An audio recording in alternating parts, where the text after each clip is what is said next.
A 5 kilogram object is shot straight up with an initial velocity of 10 meters per second off a cliff that is 40 meters high. Okay, if the air resistance is given by 2v, determine the maximum height the object reaches. So this is just the path.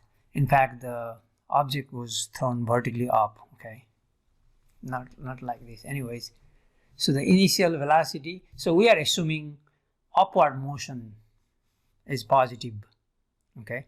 If you want to know the solution for downward direction is positive, the link is below, okay, just check that. So the acceleration due to gravity will be negative 9.8. So this is the initial velocity.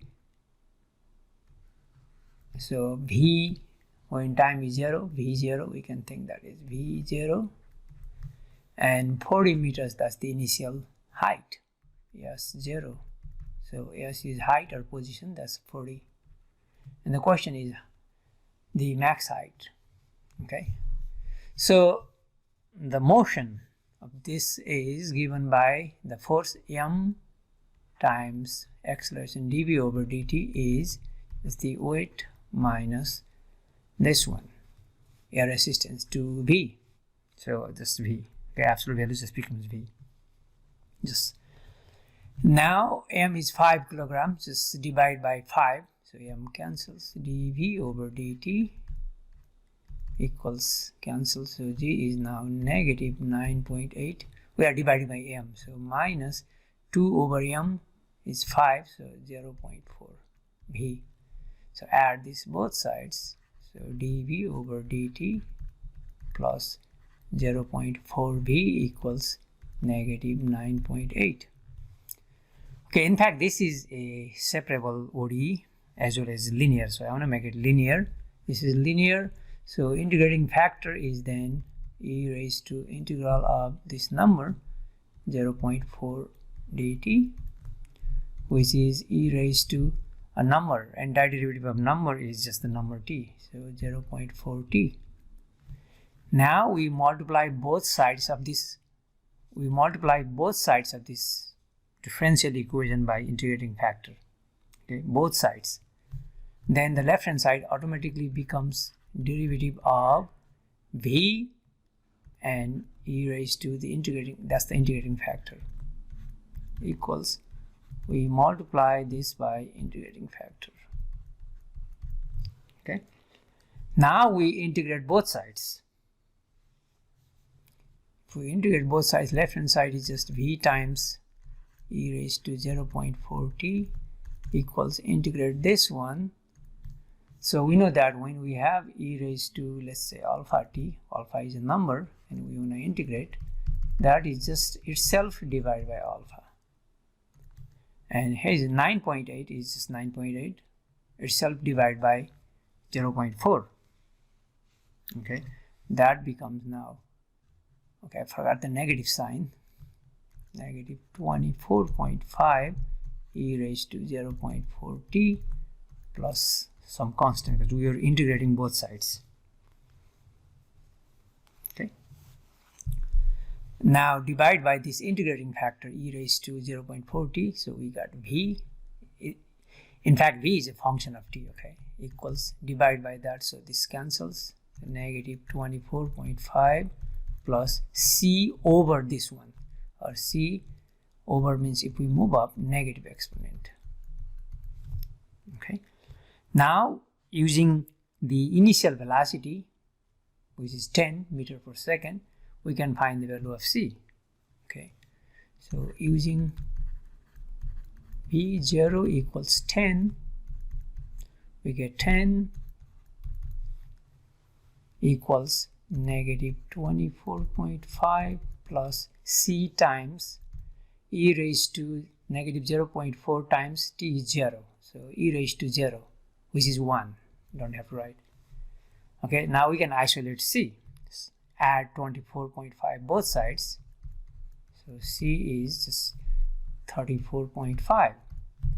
thus we got velocity function at any time t, that is negative 24.5 plus c is now 34.5 e raised to negative 0.4 t. So let me call this equation 1 for future reference. That's the velocity of this object throughout the motion. Okay. Next, we can integrate both sides to find the height, because velocity is just the rate of change of height or position. So integrate both sides, we get position or height. Yes, integrate. So this is constant, so antiderivative is just constant t, plus, again this is exponential function, so we divide when we integrate using this one, we divide by that, and that comes out to be, when we divide by 0.4, it's going to be negative now. Okay, because we are dividing by negative number. So minus 86.25, and we have e raised to 0.4 t plus some constant of integration. We can name c, but c is already used. Now to determine d, we use the initial position. So initial height, yes, 0 is 40. Okay, using that, this is 40 equals, okay, time is 0, so this one times t means 0, minus 86.25 times e raised to 0, but when t is 0, so 1, don't have to write, plus d. And now we can find the value of t. Add 86.25 both sides, so 126.25. Now plug this back here, and we have the position function or the height function. Then this height or position function is negative 24.5 t minus 86.25 e raised to 0.4 t plus d is 126.25. Okay, let's call this equation 2. Now we have velocity at any time t and height at any time t. The question is, determine the maximum height. So we need to figure out the time it takes to get to the max height, and we know that at max height the velocity is 0. Okay, so for the max height, so we need to figure out the time. That means the velocity is 0, which is from equation 1, negative 24.5 plus 34.5 e raised to negative 0.4 t equals 0. Now we need to solve this equation for t. So add 24.5 both sides and divide by this. So we got e raised to negative 0.4 t equals 24.5, 34.5.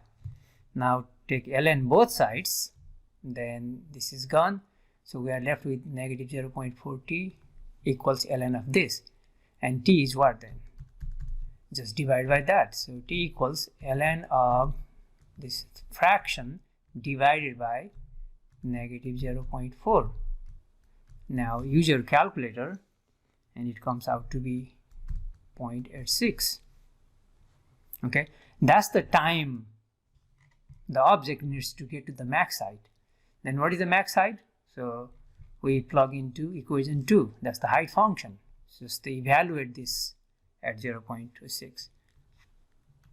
Thus the max height is height function after 0.86 seconds of that. So plug in t equals 0.86. So negative 24.5 times 0.86 minus 86.25 e raised to, here is t, and plus this one, and it comes out to be 44. Okay, that's meters is the final answer.